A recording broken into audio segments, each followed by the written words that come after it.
From an island where its native people live in complete isolation and kill anyone who tries to visit them, to a cursed village where its citizens only live to be 35 years old.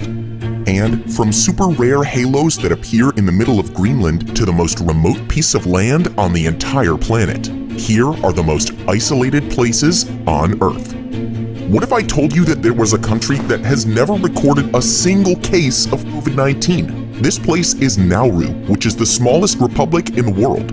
It is only 21 square kilometers in size, which is less than half the area of Manhattan. But that is not the only record that Nauru currently holds. With just 200 visitors a year, it is the least visited country in the world. One of the reasons for the low number of tourists could be its catastrophic past. About 200 years ago, Europeans discovered phosphate deposits and turned the whole beautiful island into a massive strip mine. But when the phosphate reserves were depleted in the 1990s, all that the mines left behind was a destroyed environment. Today, Nauru is infertile, and 80% of the entire island is covered in limestone. This terrible mining also contaminated the waters nearby and destroyed its ancient coral reef. Speaking of islands, our next place is North Sentinel Island, where its native people have lived in complete isolation for most of the past 30,000 years. It is officially controlled by India, but if you had the silly idea of asking the people living there, they would very likely kill you. In fact, they will attack anyone who tries to enter this island. In 2018, a local tribe killed an American tourist who tried visiting the island. The 26-year-old John Allen Chow paid fishermen to ferry him over to the island. The fishermen warned him not to go, but he didn't listen. Upon his arrival, he was immediately killed with arrows by the local people. Even other indigenous groups from nearby islands are cautious of the North Sentinelese. They've lived so far apart from them that at this stage they can't even understand their language. In the 20th century, anthropologist Srinath Nath Pandit spent decades trying to reach out. He would send presents like coconuts and fruits, and in 1991 he finally made contact. He could not understand their language and communication was difficult, and soon a young boy made a gesture to say he was going to cut off his head. By 1996, they had stopped giving gifts and the Indian Navy established a buffer zone to keep curious visitors away. Speaking of places that aren't very welcoming to tourists, our next place is North Korea, which is one of the most isolated countries in the world. After the Korean War ended about 70 years ago, the country split into North and South Korea. The North became a communist state and closed itself off from the rest of the world. According to Vox, you can only own a computer with permission from the government. Then, you get to access the few websites available that are controlled by the regime. Any information about its leader, Kim Jong-un, will be highly complimentary. According to local news outlets, he could drive at the age of 3, has discovered a drug that cures cancer, and can even control the weather.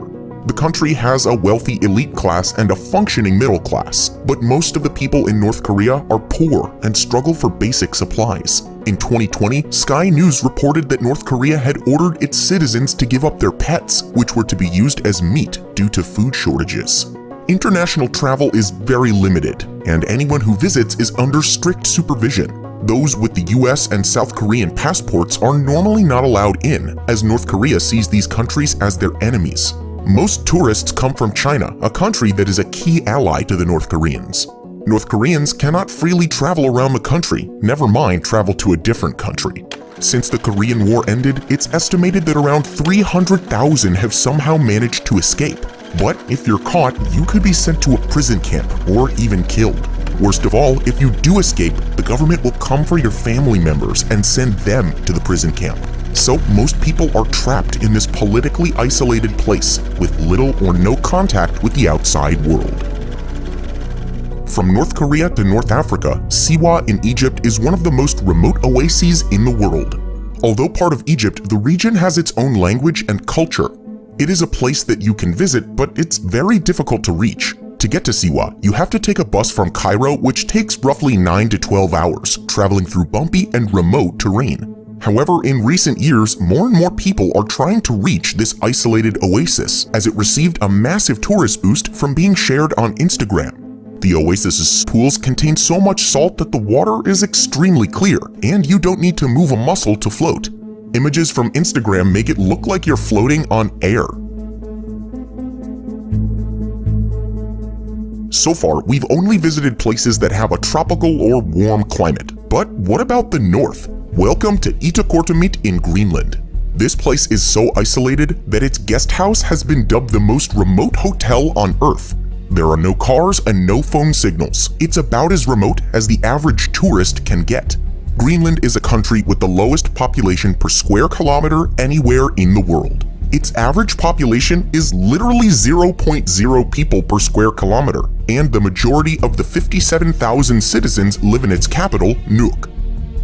In Itakortamit, residents have access to heating and electricity, and Wi-Fi is available in the local recreation area. You can order something on Amazon, and it will eventually arrive on a charter plane, which travels once every 2 months.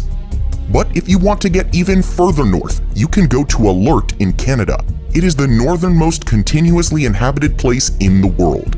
But to travel here is easier said than done. It's not a village or a town, but a military base for the Canadian military. According to data from 2018, 80 people live there, and they are 800 kilometers away from the nearest community. So even by plane, it will take you at least an hour to get to the closest city. But isolation isn't the only thing that makes life difficult in Alert. There are 24 hours of sunlight in the summer, but 24 hours of darkness in the winter. Therefore, you will be medically screened before your arrival, and anyone suffering from depression or alcoholism is advised not to go. You are limited to 2 drinks of alcohol per day when staying there. During the winter, the temperature drops below -50 degrees Celsius. If you stay out too long in this cold, you can lose consciousness, develop hypothermia, and even die. Relatively close to the remote city of Alert lies the Summit Station, one of the world's most remote research stations. Funnily enough, the nearest town is Itakortamit, which we've already covered and which has the most isolated hotel in the world. But what makes this place so special are the super rare and unusual atmospheric optics. Under the right conditions, halos, sundogs, and upper tangent arcs can be observed. The station lies on a mountain about 3.2 kilometers above sea level, which means that it's usually safe from polar bears. However, in 2018, a polar bear did visit the station and everyone fled into the main house, while others lured it away by operating loud machinery and giving it food. It was the first polar bear to visit since 1988. Speaking of being high up, have you ever wondered what the highest human settlement in the world is? La Rinconada is a remote village in the Peruvian Andes. 5 kilometers up the mountains is something known as the town that loves playing the lottery. It received this name because its residents unfortunately often work themselves to death in the hopes of finding gold. The life expectancy in La Rinconada is just 30 to 35 years old. The workers operate according to a system in which they work for the mining company for 30 days without any pay. But on the 31st day, they can take as much rock out of the mine as they can carry on their shoulders. If the workers are lucky, the rocks will contain a small amount of gold, but if they're unlucky, they've worked the whole month for nothing. The village has become a world of its own. When the Peruvian police traveled up to control the area, the miners used dynamite from the mines to scare them away. Despite the gold surrounding the area, living conditions are tough. There's a lack of running water, electricity, and even plumbing. The gold is both a blessing and a curse for the village. Only a few have managed to become rich, but many have died trying. Another remote location in Latin America is Brazil's Snake Island, and it could be the most hostile place on Earth. Not a single person lives here, and you can probably gather why from its name. The island has between 2,000 and 4,000 lancehead pit vipers, and has the highest concentration of venomous snakes in the world. It takes just one bite from one of these snakes and you will die a painful death within the hour. But lancehead pit vipers are not the only snakes on the island. In fact, you can expect about 1 snake for every square meter of island.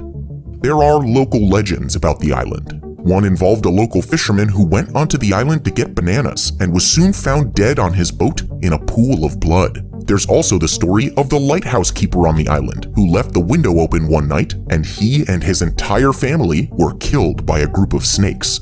Faroleiro vivia aqui com a mulher e a filha de 5 anos.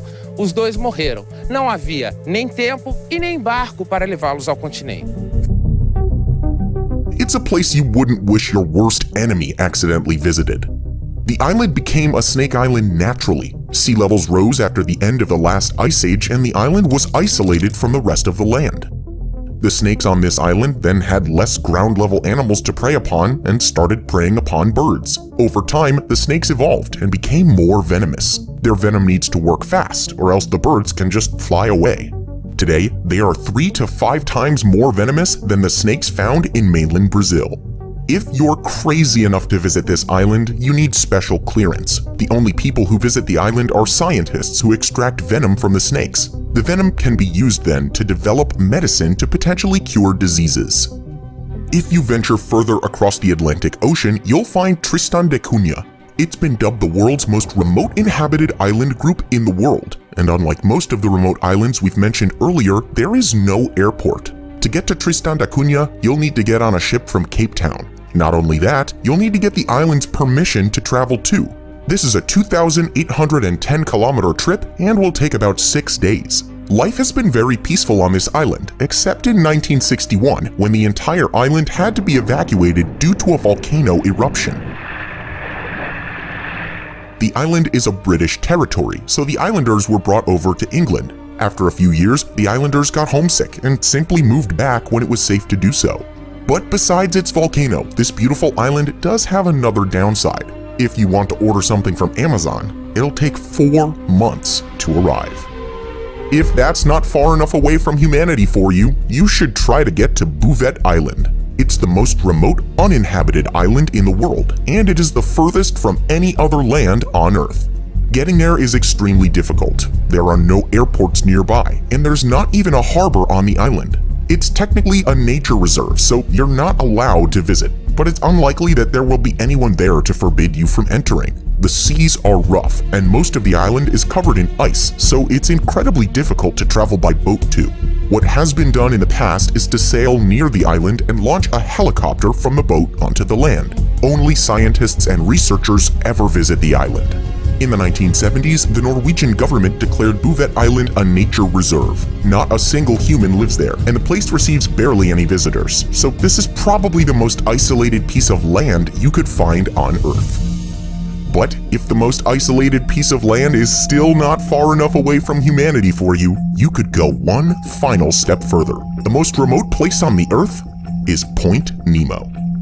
This isn't actually an island or a piece of land, but a specific point in the Pacific Ocean. It is the furthest point in the ocean from land. You are as far from humanity as you can possibly get on Earth. Point Nemo is 2,688 kilometers from the nearest land in every different direction. The nearest islands are Ducie Island, Mar Island in Antarctica, and Moto Nui in the Easter Islands. But these are not really big islands either. In fact, Moto Nui is the only island of these with inhabitants, and it has a small population of 5,700. So, the people closest to Point Nemo might even be the astronauts orbiting 400 kilometers above it on the International Space Station. Because this area is so remote, it's also used as a spacecraft dumping ground. Over the past 50 years, over 260 pieces of space junk have crashed into Point Nemo. This is because it's safer to crash old satellites and spacecraft in the ocean rather than letting them float around randomly in space. But apart from some rocket parts and satellites that crash once every few months, there isn't much going on in this place. Which of these places would you like to visit? Let us know in the comments below. If you want to watch another one of our videos, you can check out our video about the most useless mega projects in the world. Thank you for watching, and we'll see you in the next video.